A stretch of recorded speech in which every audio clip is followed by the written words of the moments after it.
Olá e bem-vindos! Hoje a gente vai mergulhar numa história que todo mundo acha que conhece, mas por um ângulo bem diferente. Uhum. A fonte da nossa conversa é uma reflexão do teólogo John Piper, de um livro chamado Boas Novas de Grande Alegria, e ele foca num momento bem específico: as reações ao nascimento de Jesus. Sim, que é um momento crucial. Exato.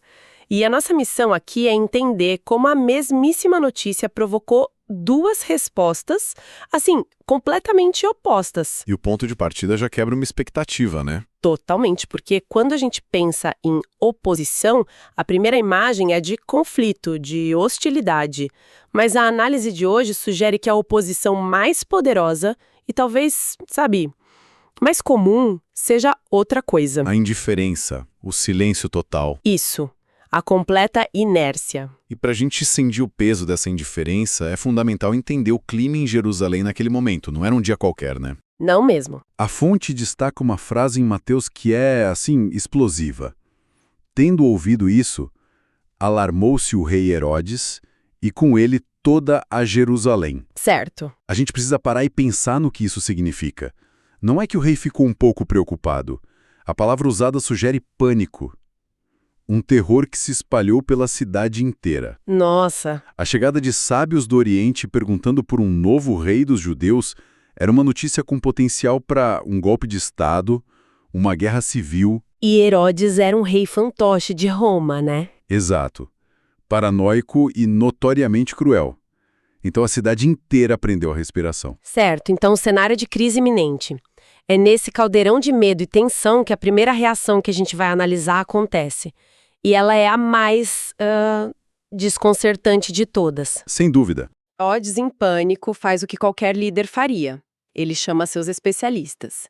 E quem ele convoca? Os principais sacerdotes e os escribas. A elite. A elite intelectual e religiosa da nação. Exatamente as pessoas que passaram a vida inteira estudando as profecias sobre a chegada do Messias. Se existia alguém no mundo preparado para essa notícia, Eram eles. eram eles. E Herodes faz a pergunta de $1 milhão. Onde o Cristo deveria nascer? A cena que a fonte nos ajuda a pintar é incrível. É inacreditável. Eles não hesitam, não pedem tempo para pesquisar, eles sabem a resposta na ponta da língua.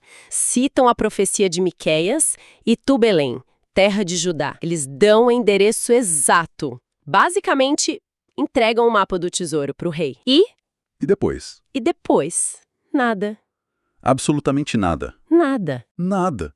Eles voltam para o templo, para suas bibliotecas, para suas rotinas, e é aqui que a análise da fonte se torna cortante. O autor usa palavras como esmagador e assombroso para descrever esse silêncio, essa inércia. Poxa. Pensa no contraste absurdo. Um grupo de estrangeiros, os magos, viaja por meses, talvez anos, atravessando desertos, seguindo um sinal celestial que mal entendiam. Arriscando tudo. Arriscando tudo por uma fagulha de esperança. Enquanto isso, os especialistas locais, que vivem a talvez 10 quilômetros de distância do local profetizado, eles não se dão ao trabalho de fazer uma caminhada de 2 horas para checar. Uma caminhada! Para ver se a maior promessa da história do seu povo tinha se cumprido. Isso é quase inacreditável. Eles eram a elite, os guardiões do conhecimento. A fonte dá alguma pista do que poderia levar a esse nível de apatia. Era tipo arrogância acadêmica, medo de se envolver com a paranoia de Herodes. Olha, a análise sugere que é uma mistura complexa, mas que a raiz é uma espécie de arrogância intelectual que virou indiferença espiritual. Entendi. Para eles, a profecia era um dado, uma peça de informação teológica correta, mas não uma realidade viva, pulsante. É como saber a letra de uma música sem nunca ter sentido a emoção dela. Perfeito. É como um bibliotecário que sabe onde todos os livros estão, mas nunca leu nenhum deles. O conhecimento estava todo lá, perfeitamente organizado na cabeça, mas desconectado do coração. Sei. A conclusão que a fonte tira é brutal. Para esses líderes, Jesus era, na prática, insignificante. Um verbete numa enciclopédia teológica, não um rei a ser procurado e adorado. É uma forma de dizer: isso não é importante o suficiente para merecer meu tempo. Exato. Eles não precisam lutar contra a ideia. basta ignorá-la. E essa é a primeira grande forma de oposição que a fonte identifica. É a resistência passiva. É o equivalente moderno de você ler uma notícia sobre uma descoberta que pode mudar o mundo e... em vez de clicar para saber mais, você rola o feed. Para ver o próximo vídeo de gatinho. Exatamente. Não é que você odeia a descoberta. É que ela simplesmente não compete com o seu conforto ou com a sua rotina. Para os escribas, Jesus não valia o esforço. Impressionante essa apatia. Mas a fonte mostra que nem todo mundo reagiu com um bocejo, certo? Nem um pouco. Havia o outro lado da moeda, alguém que levou a notícia a sério. Talvez a sério demais. E como levou? Se a reação dos escribas foi um silêncio ensurdecedor, a reação de Herodes foi um grito de pânico e fúria. E aqui a gente entra na segunda forma de oposição, que é a hostilidade aberta, a violenta. Espera um pouco. Então a mesmíssima informação que fez um grupo de especialistas dar de ombros foi o que levou Herodes ao extremo da violência. Que loucura. A motivação dele era puramente política, a simples manutenção do poder?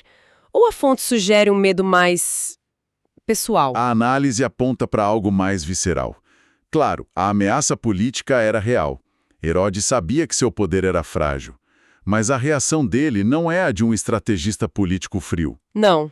É a de um animal encurralado. A fonte o descreve como profundamente ameaçado. A notícia do nascimento de um rei legítimo não era só um problema administrativo. Era um ataque à sua identidade, ao seu legado. A sua própria existência. Isso. Para Herodes, Jesus não era insignificante. Pelo contrário, ele era a coisa mais significativa e perigosa que tinha acontecido em seu reinado. E as ações dele refletem esse desespero, essa percepção de ameaça total. A fonte detalha essa escalada, não é uma reação impulsiva só. Não, é um plano calculado que vai se tornando cada vez mais monstruoso. Certo. Primeiro, vem a dissimulação. Ele chama os magos em segredo, finge interesse, mente descaradamente dizendo que também quer ir adorar um menino. A clássica tática de mantenha seus inimigos por perto. Exato. Ele está tentando usar a fé dos outros como uma arma para seu próprio propósito destrutivo.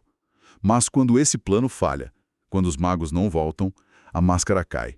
E o que a gente vê é a pura tirania. É aí que vem a ordem do massacre. Sim, o assassinato em massa de todos os meninos de até 2 anos em Belém e arredores.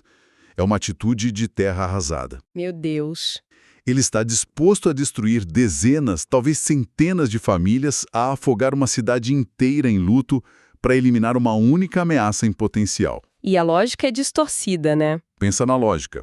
Os escribas não achavam que Jesus valia uma caminhada de 2 horas. Herodes achava que Jesus valia um genocídio. Que contraste poderoso. Então, se a gente dá um passo para trás, o que temos são 2 reações que não poderiam ser mais diferentes, nascidas da mesma notícia. Um grupo trata Jesus como irrelevante e o ignora, o outro trata como uma ameaça existencial e tenta aniquilá-lo, mas no fim das contas o resultado é o mesmo. Ambos se recusam a se curvar a ele. E esse é o ponto central que a fonte levanta. A indiferença e a hostilidade são 2 faces da mesma moeda da oposição. Faz sentido. Uma nasce do orgulho, de achar que sabe mais e que aquilo não importa. A outra nasce do medo de perder o controle. Uma diz, você não é digno da minha atenção. A outra diz, você é uma ameaça ao meu trono. Mas as 2 são uma recusa. As 2 são fundamentalmente uma recusa em reconhecer uma autoridade maior que a sua. Ok, então temos esses 2 extremos aqui. De um lado, gente que sabe tudo, mas não se mexe. Do outro, um rei disposto a tudo para eliminar uma ameaça. A fonte conecta esses 2 comportamentos de 2000 anos atrás com o nosso dia a dia, não é? Como ela faz essa ponte? Faz de uma forma muito direta. O autor afirma que esses não são apenas personagens de uma história antiga, mas arquétipos, modelos de comportamento humano que se repetem. E qual é a conclusão dele? A conclusão dele é, parafraseando, assim, hoje, esses 2 tipos de oposição virão contra Cristo e seus adoradores, indiferença e hostilidade. Uau! A ideia é que sempre que uma verdade ou uma pessoa surge para desafiar nosso status quo, nossas zonas de conforto, nosso poder pessoal, a gente tende a reagir de uma dessas 2 maneiras. Nossa, isso muda tudo sobre o que a gente pensa que é a oposição. Não é só o crítico barulhento, o hater na internet. Não. Pode ser também o silêncio educado, a concordância superficial de quem, no fundo, acha tudo aquilo uma grande perda de tempo para as coisas que realmente importam. E essa segunda forma, a da indiferença, é talvez muito mais comum e, em certo sentido, mais perigosa. Por quê? A hostilidade de Herodes exige paixão, energia, medo. Ela pelo menos reconhece a importância do oponente. A indiferença dos escribas não exige nada. Só que você continue vivendo sua vida. Exato. Apenas que você continue vivendo sua vida como sempre viveu, tratando aquilo que te desafia como um ruído de fundo sem importância. É uma resistência passiva, mas, assim, incrivelmente eficaz. Isso me faz pensar. Em qualquer área, na ciência, na política, nas artes, quando uma ideia revolucionária surge, ela sempre encontra esses dois tipos de oponentes, né? Sempre. Os que atacam com fúria porque ela ameaça o sistema vigente e os que, por arrogância ou preguiça, simplesmente a ignoram. Falam, isso não vai dar em nada. Perfeito. É um padrão humano. E a fonte argumenta que ambas as posturas, embora pareçam opostas na superfície, são essencialmente a mesma coisa. Um ato de autopreservação. Autopreservação. Seja preservando seu trono, como Herodes, ou preservando sua rotina confortável e sua superioridade intelectual, como os escribas. A análise não fica só nesse campo histórico ou comportamental. O autor direciona o foco, né? Ele propõe uma reflexão mais pessoal. Sim, ele faz isso. Especialmente para quem se identifica com a fé cristã. Certo. A provocação final é um convite para olhar para dentro.